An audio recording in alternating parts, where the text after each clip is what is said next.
We are Ama La Vida. We are a life, health and wellness, leadership, and career coaching company. And my name is Justice. I'm a relationship strategist here.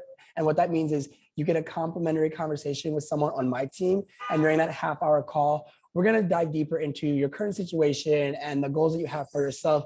And we are going to work together to figure out which coach on our team is most appropriately suited to help you accomplish those. And then we're going to dive deeper into what working with us looks like and just go through all the different options that we have for you. So with that being said, if anybody has anything they want to get off their head up front and center, the link is first come, first serve, and I'm going to post that.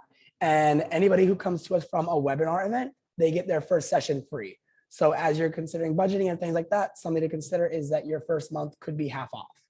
So with that being said, we have Coach Laura with us here today. And then Laura, the floor is yours. Thank you so much. I greatly appreciate that. Welcome, everyone. I look forward to this next about an hour, maybe 45 minutes together so that we can make the most and you can walk away with a lot of value about how are you going to get that seat at the table using Gravitas. So let's go ahead and dive in. Justice did a fabulous job introducing who we are at Ama La Vida.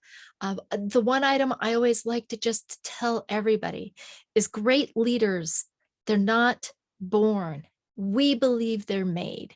And Gravitas is something that you can actually learn. So that's the goal of today's entire presentation. Moving on, what I would love is please feel free, throw things in chat. Let me know where you're from. Let me know how the weather is. Hopefully you're having better weather than I am today. A little bit about myself. I've been very fortunate to have had a long career in executive leadership, 33 years in the financial service industry. In addition to that, I've had about 6 years of entrepreneurial leadership, owning a variety of different businesses. I would love to connect with all of you. So please feel free to go out to my LinkedIn. It is on the screen here. And as Justice said, you will receive a recording of this, so you will be able to get it later. And then if you want to read more about my journey and how I've landed as a leadership executive coach at Ama La Vida, you can find those details on my bio under amalavida.com. So let's dive into this today. And thank you. Oh, gray and cloudy in Canada. I saw that someone from New York said that it's extremely rainy there today. Scotland, fabulous. Thank you so much. Love Scotland. Fun place to travel. Spent a couple of weeks there before. And then Texas. I hope the weather's good in Texas right now.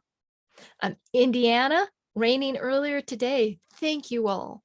I really do appreciate you joining in the conversation. Ireland, thank you. Welcome.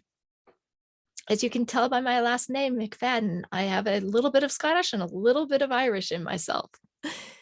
Okay, next. I always like to start with a quote. So if those of you have been on any of my webinars, you know this is the way I always start my presentations. I feel it's a great way to get us all acclimated to the topic at hand. So the top item that I want to say when it comes to gravitas or executive presence is that we know it when we see it. It's the person who walks into the room and they command attention, not in a military or an authoritative way. It's just a natural presence that they have. And it's not because they're the most attractive individual. It's because they may have a quiet presence about themselves. And in doing so, you can tell that they're listening. You feel heard and you feel connected. Probably the easiest way to describe that individual is that you feel like you're in the presence of someone who cares. They care for you, they care for the subject at hand, and they care for the organization overall. So let's dive in deeper. What are we going to be talking about today? Specifically, we are going to spend time on what makes gravitas important. Why do you need to develop executive presence in your leadership style? And then we'll talk about two very specific action steps. Now, I will say 2 action steps, but there are a lot of sub steps to each of those. So we'll dive deep into those 2 action steps on how you can incorporate this immediately starting today. And then the item, I'm going to ask you to commit to what actions are you going to take within the next 72 hours to really take hold of this information and be able to make it part of who you are. With that said, let's talk about what I want from you today. In order for you to maximize your time, and the good news, because we are such a small group today, we can have a lot of dialogue and conversation. And while I'm sharing information on this topic, please understand, I am not the authority, so to speak, or the expert necessarily in this topic. I have some experience with it. I have some personal examples I can share. I've talked to other leaders and I help coach to this topic frequently. However, the most value you can get from this presentation is by putting in chat and connecting with one another. Share your thoughts, share your ideas. If you have questions, put them in chat. We will get to questions later, and I'll try to catch those questions as they come by. And there are going to be times I'm going to ask you to engage. So I will ask, and there will be questions. Put the answers in chat. Let me know what you're thinking. One of the keys to being able to maximize your time today, the most important, is to remove distractions. Don't jump on Slack to see what's going on. Don't feel like you need to respond to that email. Make it a priority to make this time your time to learn and to grow personally as an executive. And most importantly, let's have fun. The best learning happens in a fun environment. So let's get that going. Let's dive in. I could find my next button. Here we go. So what makes gravitas important? And we're talking a lot about gravitas. So let's see, what does that really mean to everybody? And what's the definition of it? Starting off, many people use gravitas and executive presence interchangeably. However, according to Webster Dictionary, gravitas means high seriousness, and that's specific in treatment of subjects. So gravitas means the seriousness or the thoughtfulness that's applied to a certain circumstance, subject, environment. And while it was harder to find an exact definition of executive presence, because I think most of us have our own definition of it, Forbes did provide a great quote regarding what is executive presence. And it's your ability to inspire confidence. That's really what executive presence talks about. So if we look at the two of the words together, gravitas is part of your executive presence. So gravitas is the seriousness, the thoughtfulness that you take when covering something, and executive presence is the inspiration of confidence that you instill in others.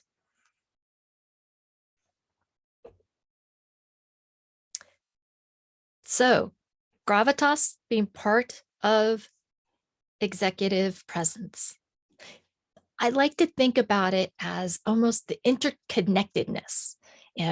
On this picture of the playground equipment, everything's kind of interconnected.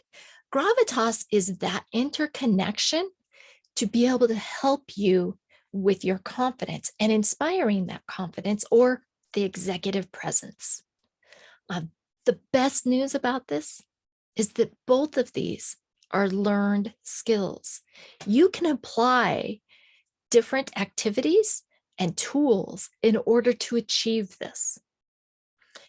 So knowing what the definitions are, that provides us a baseline. Let's start digging in deeper into gravitas first. And remember, the definition was being serious when it comes to a subject or a matter. In chat, could you tell me, what do you think of when you think of the word or you hear the word serious? And thank you. Somebody, Elizabeth, put in, I feel like some part of having executive presence comes organically. It can't be 100% taught. Thank you for sharing that, Elizabeth. We will definitely discuss that piece. Focused. That's what serious, somebody wrote in, feeling that it's focused. Erica wrote in with purpose. Fabulous. Great input. Focused with purpose. Exactly. Yes, I agree with you there. Now, I just grabbed a couple of images that sometimes people think, and actually these images, if you type in serious, these are the types of images that come up. It's the no smiling face, the really concentrated face. However, seriousness isn't necessarily this. And that's why I like using the word thoughtfulness.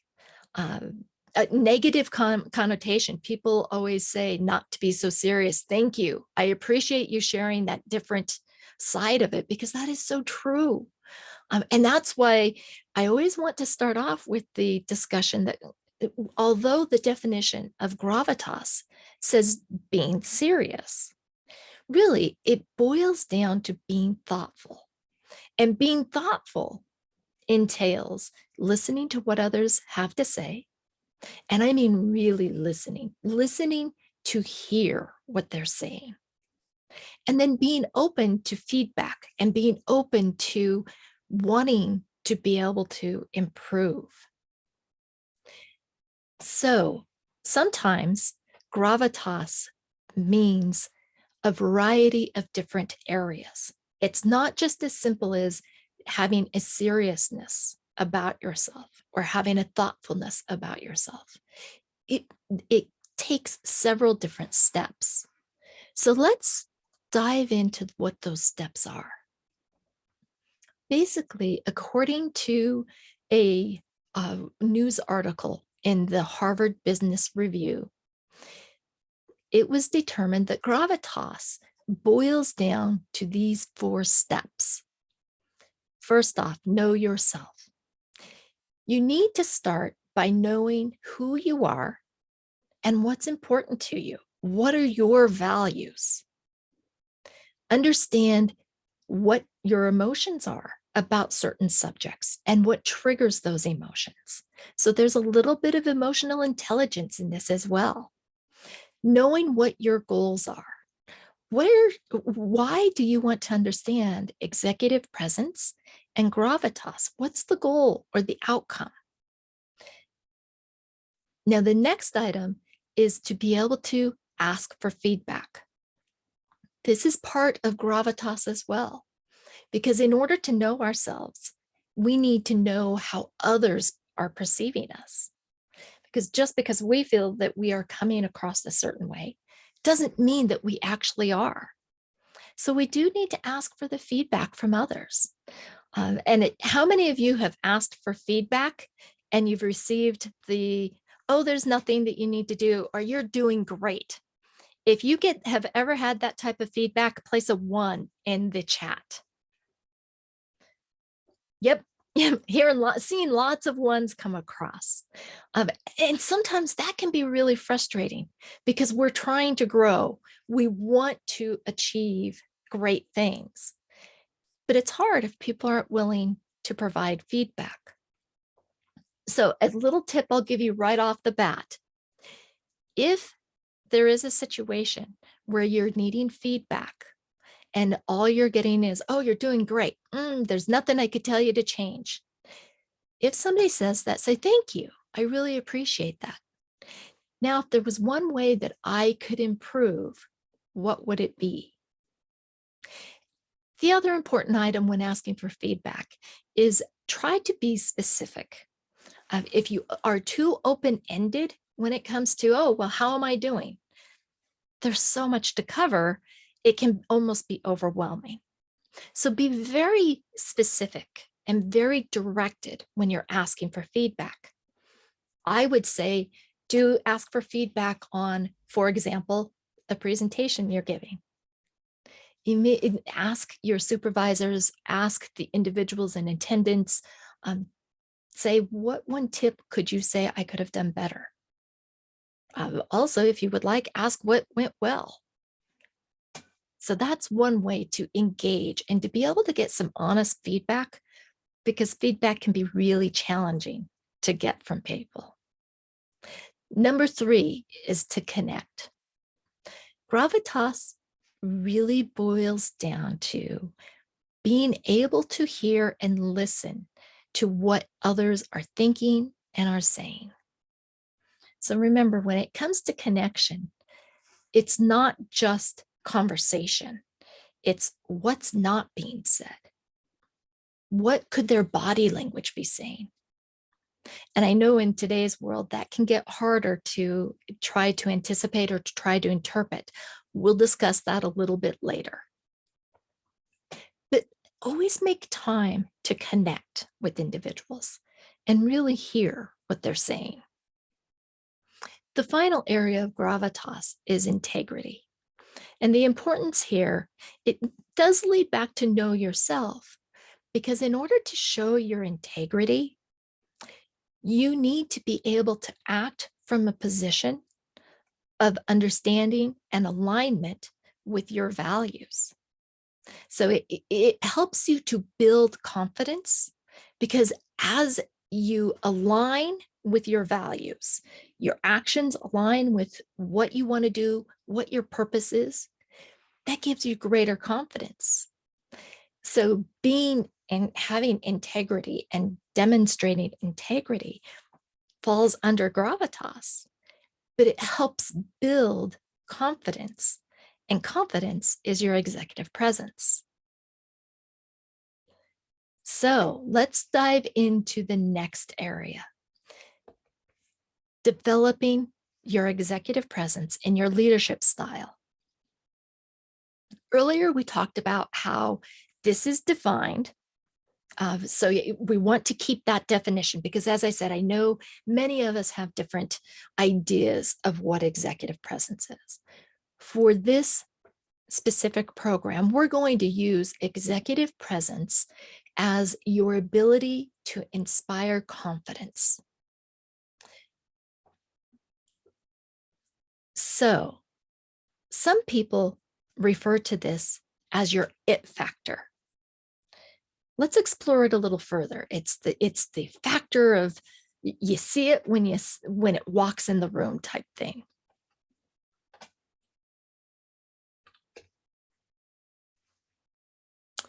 Executive presence is the most important piece, because when it comes to your career, all important decisions are made when you're not in the room. Now, what I'd like you to do is in chat, tell me what you think about this quote. How does it strike you? True. Okay, Blaine says it's true. +1, I believe that's a true as well. Okay. Thank you, Simon. Agree completely. Thank you, Paige. I appreciate that. Unfortunately, this statement is true, and I wish it weren't. I wish I could say otherwise, but it is very true. If you're looking to gain access to new opportunities, to have the next assignment when it comes to work, to get that promotion, you're not in the room being able to show who you are or to speak on your own behalf.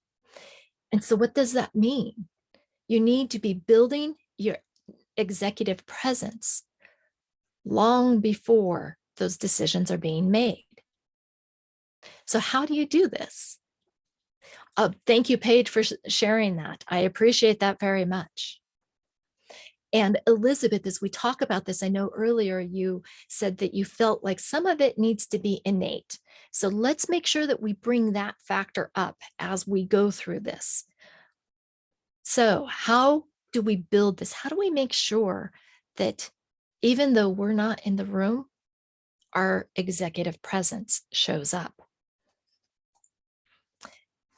There are a few key ways to do this, starting off with know your why. And what you will see through this conversation today is that many items constantly keep showing up. Previously, we talked about know yourself. Part of knowing yourself is knowing your why. We all have probably heard Simon Sinek, I'm getting tongue-tied today, Sinek's famous TED Talk regarding start with why. In order to demonstrate executive presence, there needs to be alignment with your personal why. And that builds your confidence. In addition, we did speak earlier about asking for feedback. Now, when I want to talk about feedback in this area, though, I am going to ask you to be very specific. Let me share an example with you in a book called Executive Presence, EP, by Sylvia Hewlett. She talks about an example where there's an individual who is very qualified for this new C-level position that's being opened up. This individual has all of the qualifications, but she wasn't able to get that position. And a few years later, because she knew both the company and she knew the individual, she had the opportunity to speak at the organization. And out over lunch, she quietly talked to one of the executives at the company. And she said, you know, the elephant in the room, we both know this individual and we both know she was qualified. Why didn't she get that position? And the executive looked at her and said, the reason that she didn't get the position is because she's qualified in the sense of she makes great lists and she provides great data, but she never connects. And so he went on to explain that during meetings, she would be so tied to looking at her lists that she would never take the time to connect with the audience. And knowing that the audience can be a one-on-one person, it could be 500 people in a room, or it could just be around a board table with 12 people. But she didn't connect. And the concern was they couldn't put her in front of the board because she didn't connect with them and they wouldn't have confidence, regardless of the fact that she had all of the facts.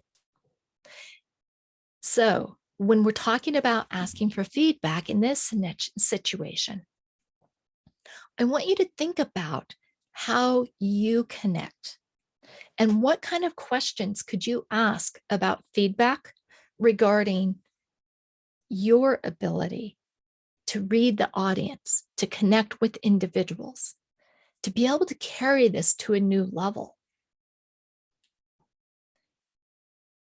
Next item is to talk about building trust.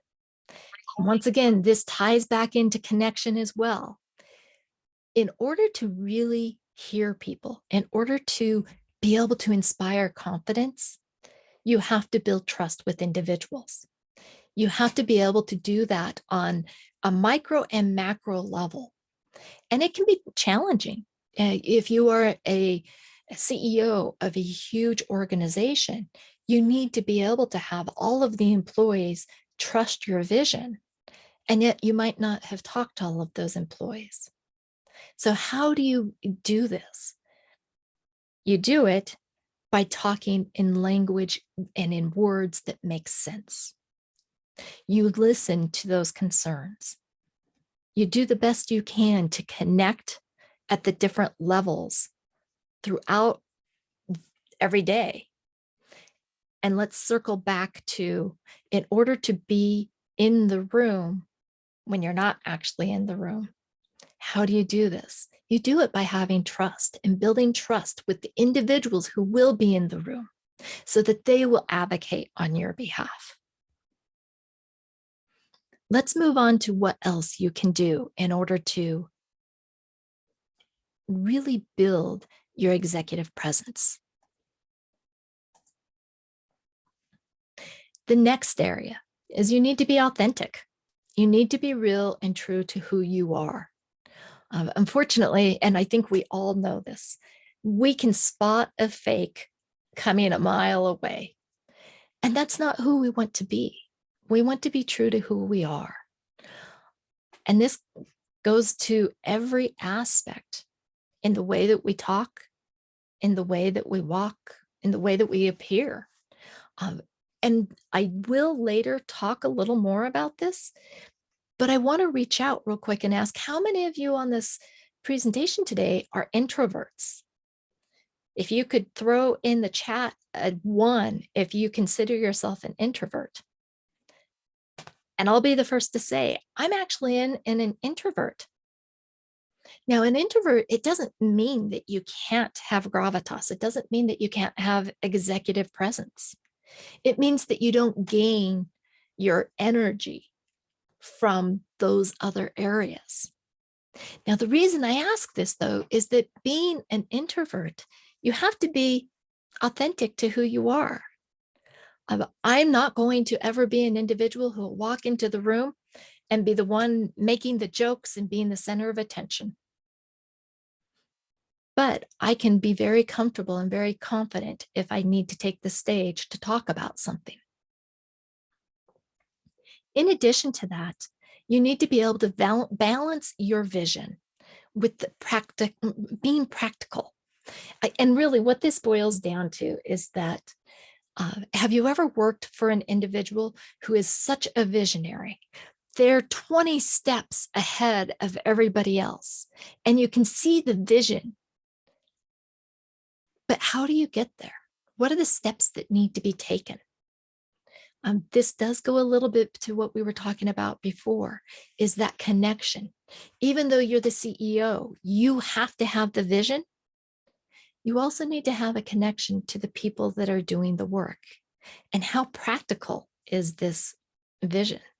And can you make it practical? Does it sound like something that can be achieved? And you have to share it with conviction. So you do need to make sure that you connect all of these dots for people to be able to understand the vision and how it will be carried out. Now, the third bullet, I think, is the most important when it comes to executive presence. And I'm sure many of you have had to really live this third bullet over the last several years. It's being the calming presence in the middle of the storm.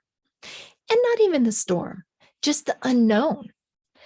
We're in times of unknown, whether it be because so many people are working remote, and previously that wasn't the case, or because so many individuals are starting to decide to go through the resignation or redirection of their career.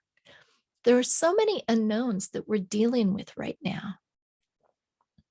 And the best advice or the best piece that people need is to know that there is an anchor that's going to stay calm through all of this. It doesn't necessarily mean you have all the answers. It means that you have confidence that those answers will come, and that with the team and people working together, you will find the resolution that needs to happen. Think about it as the duck. I'm sure we've all heard the analogy of the duck. The duck glides gracefully across the top of the water. And yet, if you're able to see under the surface, he's paddling like crazy, trying to work so hard to get there. Being that calming presence is exactly that. It's the ability to glide across, even though we know inside we're working really hard to be able to pull all of the data together, to make decisions, to stay on top of it, to keep people calm, to keep people connected. It's not easy to achieve, but it is possible.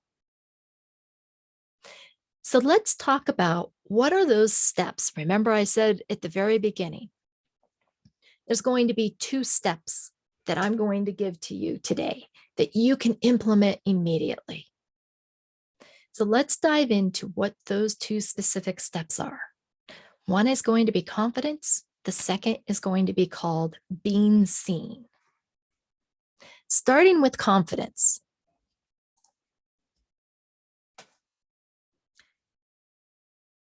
I always love to quote this, The Alchemist. I'm sure many of you have read the book. Remember that wherever your heart is, there you will find your treasure. This brings us back to know yourself, know your why, be authentic to who you are. Connect to that, and you will find your purpose, you will find your confidence, and you will be able to carry forward.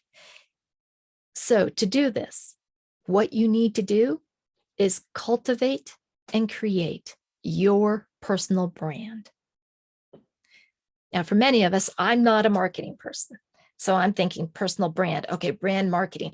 I don't know what that means. How am I going to do this? Well, basically, think about it this way. Brands are things that, or I will almost even say for me, it's an image. I think of it. As somebody says Nike, I immediately think of the swoosh. There's all kinds of brands out there, but they are present even when you're not in the room. So how do you do this?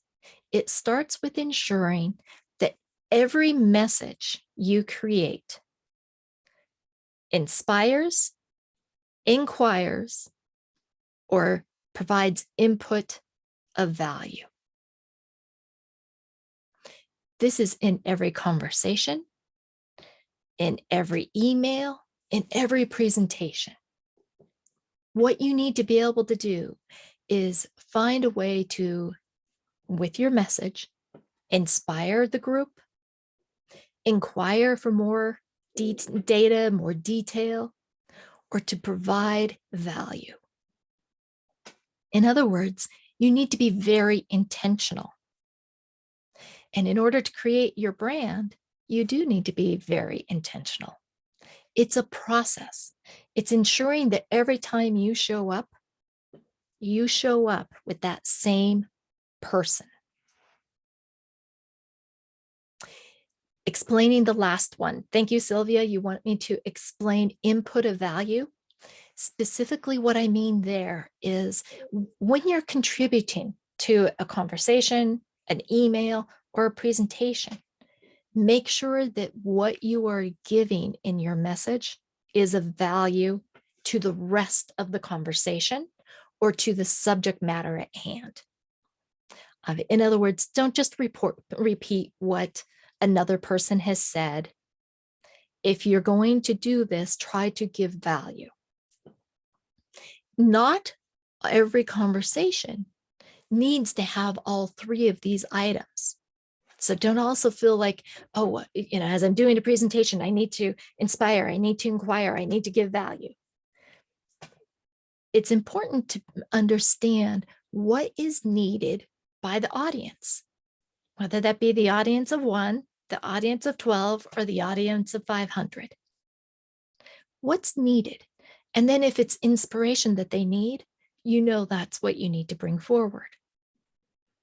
If it's additional clarity, maybe it's more important for you to have the inquiry type process in mind, asking clarifying questions, and then adding value.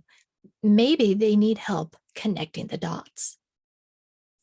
So that by doing this, you're presenting a confident face. You are building your personal brand as a confident leader. The next area, when it comes to confidence, you need to be able to communicate. Communication is the key for everything. And I know everyone on this call already knows that. So I'm not saying anything new on this front. But let's look at it a little differently. How many times have you sat in a meeting and you have been distracted by the Slack, or you've been distracted by the ding of your email? I'll admit it, I've done it. And I don't know why. I know why. It's programming, it's Pavlov's dog. I get that little ding notification that I have email. Ooh, let me see what it is. It might be exciting. So I tend to immediately look at that. Well, that's not a great way to be able to communicate. And through communication, understand it's not just verbal, it's listening, it's knowing what's being said.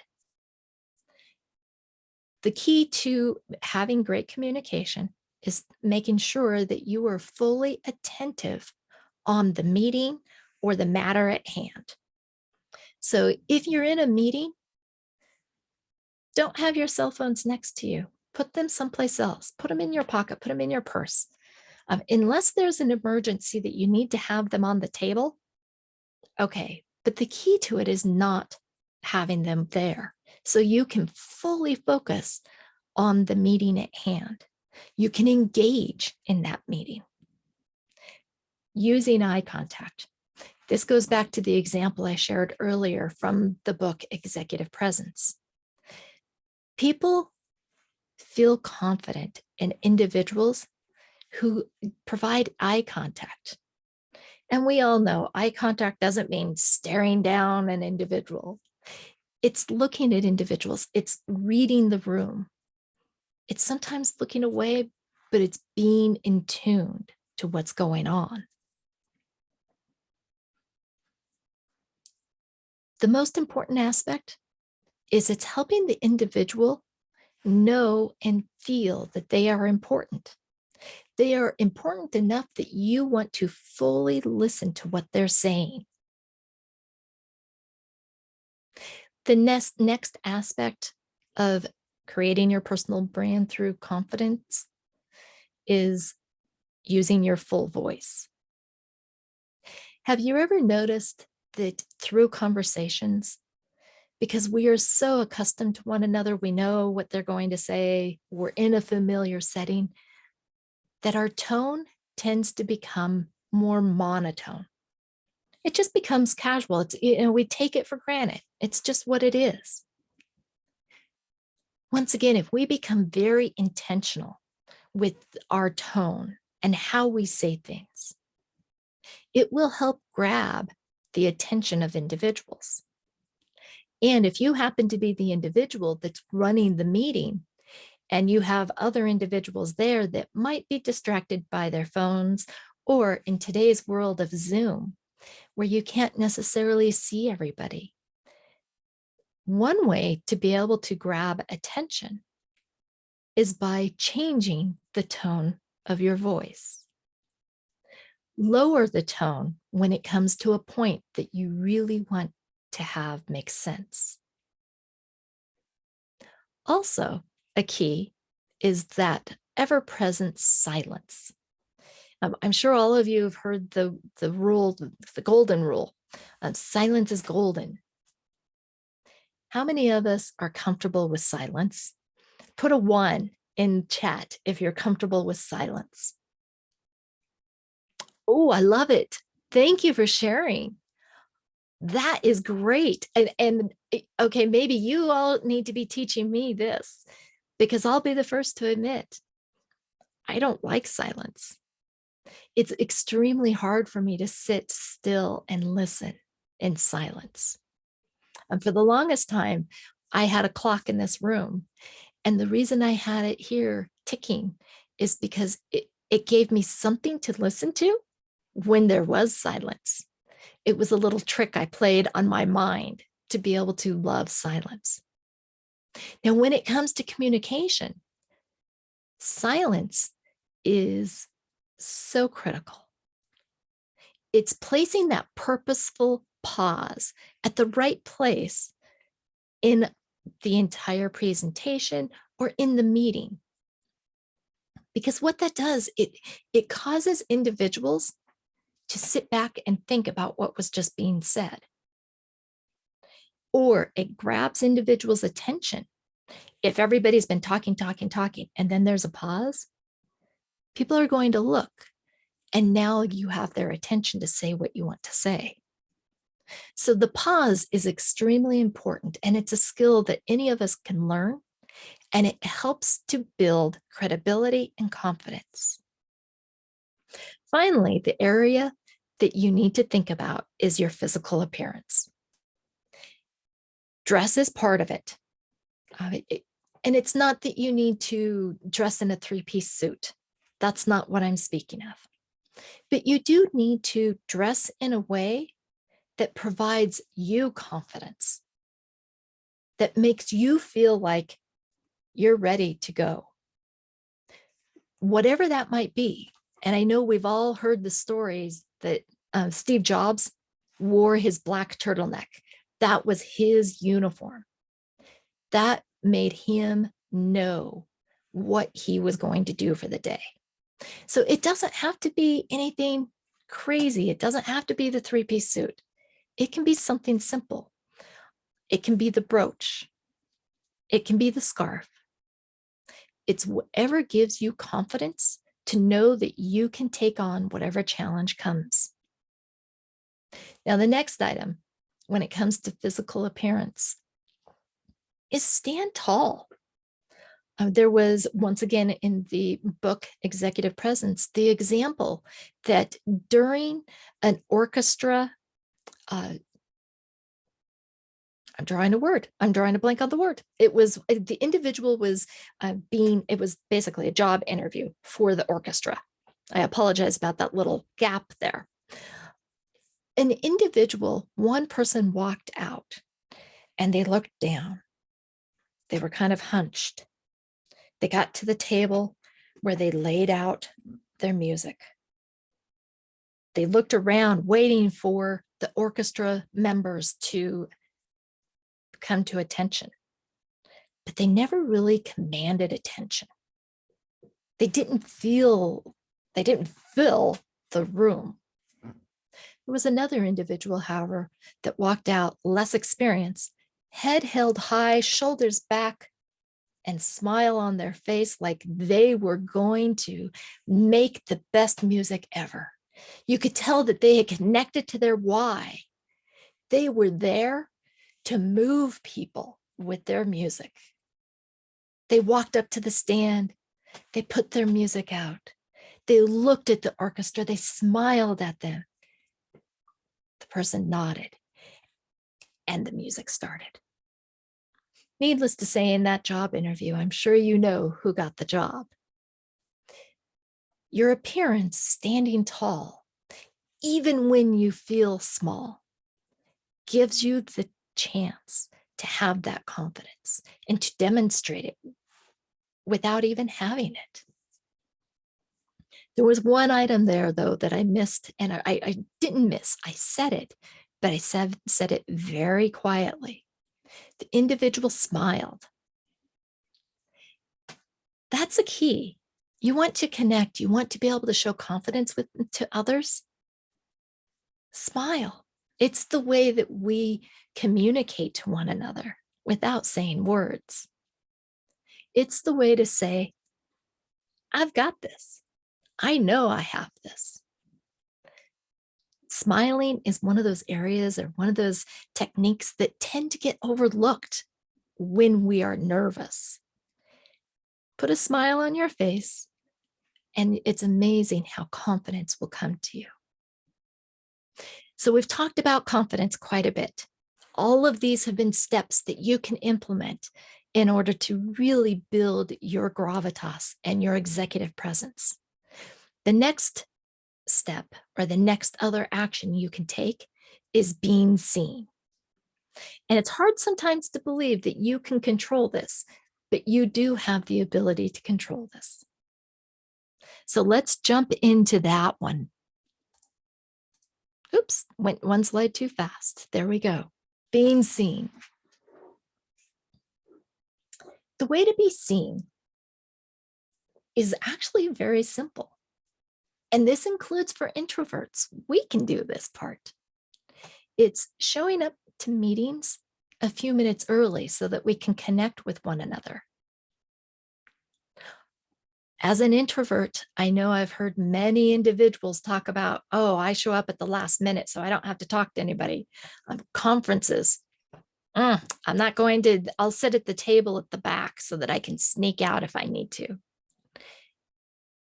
The best way to really be able to build your executive presence is to be seen, to smile, to connect with people, learn something new. The key to it is learning the art of small talk. And know a little bit about everything that's going on. And I shouldn't say everything, that's a bit extreme. Let me try that again. Knowing at least a little bit about what's going on in the world. Maybe a little bit about sports, a little bit about what's happening in the world, helps you to be able to connect with others. And then if you you're not sure about the situation, you don't know what to say, ask questions. People want to be heard. They want to be listened to. So ask about them. The next item is when you do ask questions, ask meaningful questions. Don't just repeat a question that someone else has said, or don't just repeat what was said in the form of a question. If you are struggling, and this is, I've had several clients have this happen where they're like, well, I'm in this meeting and I don't know, I can't even understand what they're talking about. I'm on the sales team. I'm in a room full of engineers. I don't fit in this group. How can I have executive presence? A recommendation, if you don't know what to ask, is to say, oh, interesting. Can you tell me more about whatever the subject is? You're starting to gain a connection and you're starting to learn by asking that question or asking for them to give you more information. The final way to be seen is to be bold. How many of us have been in the room where we're talking about all of these different ideas and everybody has an opinion and everybody shared their opinion, and we keep circling around about all these different ideas, but nobody's willing to almost put a flag in the ground that says, let's go this direction. Step up and be seen as the individual who says, thank you all for this dialogue. This has been fabulous. I believe in order to move forward, we should X. How does that sound to everybody? It's hard sometimes to be the person to be bold, but sometimes in order to move a project forward, to move the organization forward, to be seen, you have to be the one to say, let's make a decision.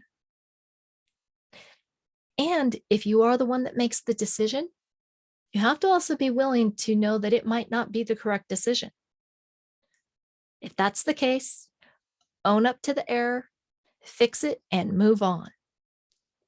It's all part of being seen. The fact that you had the confidence to make the decision will outweigh other items. So continue to express yourself and be bold. Show to individuals that you're willing to take that step, to be the person that will make the decision. Now, the final item, ask for the assignments. Ask for opportunities. Ask to be put in positions where you can be seen across organizations. Now, the reason that I say this, and this is back to the very beginning where I said it's amazing that you can control this. Right here's the key to how you can control it. Be intentional. Ask for assignments that push you outside of your comfort zone. Everybody at a C-suite level started somewhere, and most of them started at the very bottom. They were able to get to their position because they asked for assignments that pushed them, that helped them learn new skill sets. Be the one to ask for that.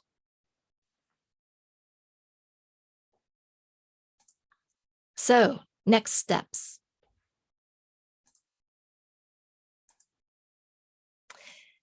So far, let me do a quick recap. We've talked about what is gravitas and how it fits into executive presence. We talked about the fact that gravitas really focuses on knowing yourself, being authentic, and showing your integrity. We discussed executive presence, including building trust with those around you, balancing your vision with practical, hands-on concepts, and being the calm that anchors individuals. We've talked about how to create some of this executive presence for yourself by building your confidence through your personal brand, your communication, being able to have your personal brand speak for you when you're not in the room. Talked about your personal physical appearance, sitting up straight, standing tall, smiling, helping you connect with others. And then we talked about being seen, making decisions, asking for those assignments, listening to others. All of these aspects make it possible to have a seat at the table. So in the chat, I'd like to ask you, what is one of the techniques that you'll use in the next 72 hours to help you build your gravitas and take a seat at the table? How can you apply this, what we've learned today, to your personal life? Thank you. I see somebody just put make decisions. Thank you for sharing. I do appreciate that. Rubbing elbows. Oh, I love it. Being earlier to meetings. Lower my voice and speak slow and deliberately. Excellent. Thank you all. I really appreciate it. We have about 5 minutes left, so I am going to open it up to questions. And I will just ask if Justice is still on the phone, if he could help me with questions. Yes, I am still here. Thank you so much, Laura, for everything today. Laura, you are still accepting active new clients. So if you want to give a quick little, more information about the type of help that you can support your clients with, we'd love to hear a little bit more about you specifically. Thank you so much, Justice. Yes, I am still taking clients. Some specific clients that I like to help are individuals who are looking to start their leadership journey.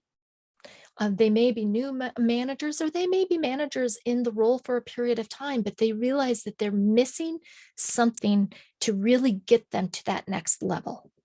Part of it is the executive presence piece, the gravitas, but it is all part of the leadership journey of learning about who you are and how to be a servant leader to others. Thank you so much. So once again, if anyone would like to continue a conversation further to explore if Laura would be the best coach for you, or maybe some of our other leadership specific coaches, I'm going to drop the link to my calendar as well as our website specifically, so you can read out some of the other coaches that we also do have on the team. But with that being said, we can open up the floor now to question and answer. If anyone is comfortable, please, feel free to come off of mute or off camera to ask your question, but the rest of the time is your guys's. Just as out of curiosity, anything in chat, any questions that I might have missed? I am scrolling back through there right now, but if anyone wants to pop it in the chat, that would be fun. Who wrote the Executive Presence book? Oh, that was Sylvia Hewlett, Hewlett. I will also share that there is a list of books. Well, as you can read from, by my background, I love to read. So I do have a list of books that will be included with the recording that will be sent out to you. Um, Executive Presence is probably one of my favorites. However, the other one that you probably have heard of is Amy Cuddy, Cuddy. She has several TED Talks, but she wrote the book Presence. And that one is another one that I really enjoyed. Yes, thank you. And that email will go out within the next day or so. So be on the lookout for that. But does anyone have any last minute questions for me? Oh, I tend to wait until I'm asked to speak. Any tips on being less apologetic for speaking? Oh, that is tough. So what I do recommend, we need to become confident in our ability. And it is hard to overcome apologizing. You need to be intentional with what you're saying. So when you're asked a question, to speak up, or more importantly, if you're just going to interject, do it in such a way that you can be intentional. First off, know what you're going to say. And actually, one of my clients said the other day, this is so challenging in our new world when it comes to Zoom, and everybody's almost talking over themselves, and we're trying to get the time. I would say two things. First off, create some ground rules for meetings. Meetings such as Zoom, maybe you'll use the raised hand, or find ways, put it in chat so that you can put your question in chat. And then when you have a chance, say, I have a question that I want to discuss, or I have some input that I want to share. Do so without saying, I'm sorry to interrupt, but I have some input. Just input that I want to share. Pamela, I hope that helped. And then we have another one in the chat. Okay. Talking slower is hard sometimes for those of us with high energy. Plus, people are always interrupting. Your thoughts? Most definitely. Talking slower, you don't need your entire presentation to talk slower. Just those key points. Slow it down so that individuals know that, oh, something is happening, that something has changed. This must be a key point. The easiest way to slow down is to take a breath. Because automatically, when you slow down and take a breath, it forces you to slow down. I hope that helps. Do we have any last minute questions here before we wrap up on this Wednesday? No. All right, well, thank you everyone for spending your time with us. I'm also going to drop the link for our Eventbrite page so you can attend any future events that we have coming up, as well as our YouTube page in case you want to see any previous events. But other than that, thank you so much for your time today, Laura. And then thank you everyone for spending your Wednesday with us. Thank you, everyone. Take care. Goodbye. Thanks, Laura. You're welcome.